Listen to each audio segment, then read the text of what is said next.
मैं किसको राज्य दूं, किसको राजा बनाऊं, किसको उत्तराधिकारी बनाऊं, कौन राज्य को संभालेगा, कौन मेरे जैसे राज्य से अच्छा राज्य को चलाएगा। राजा चिंतित था। एक संत आया, संत ने राजा के कान में मंत्र दिया। संत चला गया, राजा के कान में जो मंत्र दिया उस मंत्र पे राजा ने काम करना शुरू किया।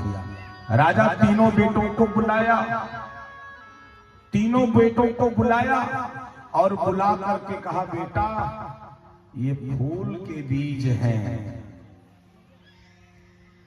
फूलों को समझना सैनी समाज से अच्छा किसी दुनिया के समाज को नहीं आता है।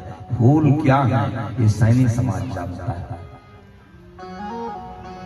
फूल के बीज को दिया और तीनों बच्चों को एक एक बोरा बीज दिया और कहा, लौट कर जब तक आऊंगा तीर्थ से इन बीजों को संभाल के रखना। चला गया। बड़ा बेटा सोचा, अगर पिताजी 6 महीने में आते हैं तो बीज को अगर मैं रखता हूं किसी लॉकर में तो बीज सुरक्षित रहेगा। उसने बीज को लॉकर में रख दिया। दूसरा बेटा सोचा, ये बीज लॉकर में जाएगा, सड़ जाएगा, अरे किसी दुकानदार को दे दूंगा, वो बेच देगा और जब पिताजी आएंगे उतना ही बीज उस दुकानदार से ला करके दे दूंगा जितना पिताजी ने हमें सहेज कर रखने के लिए दिया कर दिया। तीसरे ने कुछ अलग ही किया। राजा लौटा और जब लौटा राजा, तीनों बच्चों को बुलाया, हमारी अमानत लौटाओ। बड़ा बेटा गया, लॉकर जब खोला तो उसमें से सड़न की आवाज आई, बदबू आई, सड़ गया था बीज, निकाला राख हो गया था, बदबू मिली, बीज नहीं मिला।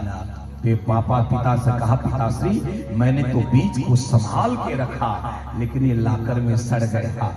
राजा ने कहा, बेटा दुनिया के किसी बीज को कोई लाकर संभाल के नहीं रह सकता। बीज को संभालने के लाकर की जानकारी तुमको नहीं है जहां बीज संभलेगा। दूसरे से कहा, तुम वो जब सुना पिताजी आए दौड़ करके दुकानदार के पास गया, मेरा बीज। संजोग से दुकानदार के पास वो बीज उपलब्ध नहीं था।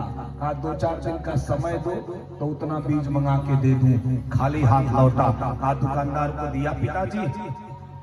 अब दुकानदार बोला है 3 दिन में लौटाऊंगा। राजा ने कहा, इन मौके पर नहीं लौटाया तूने, तू भी निरर्थक गया। तीसरे को बुलाया, तू बीज का क्या किया? तीसरा बेटा राजमहल के पीछे बाप को ले गया और 10 एकड़ में उस बीजों को जमीन में फैला दिया था जो फूल बन करके खिले हुए थे। कहा, पिताजी ये आपके बीज हैं। कई गुना करके बाप को दिया और उस बाप ने उस बेटे को राज्य का उत्तराधिकारी बनाया। ये हो जीवन। ऐसे जीवन जो जिएगा उसका परिवार आगे बढ़ेगा। जो बाप अपने बेटों को, अपने परिवार को राम नाम रूपी संपत्ति सौंप देता है और उसका कई गुना करके अगर उसका बेटा उसको सौंपता है तो स्वर्ग में बैठा उसका बाप खिलखिलाता है, आज मेरे बेटे ने, आज मेरे परिवार ने, आज मेरे खानदान ने मेरे नाम को रोशन किया। एक भक्त अगर परिवार में पैदा हो जाता है 7 पीढ़ियां कर जाती है। साहब ऐसे बीज पैदा करो जो आपको और आपके पूरे परिवार को तार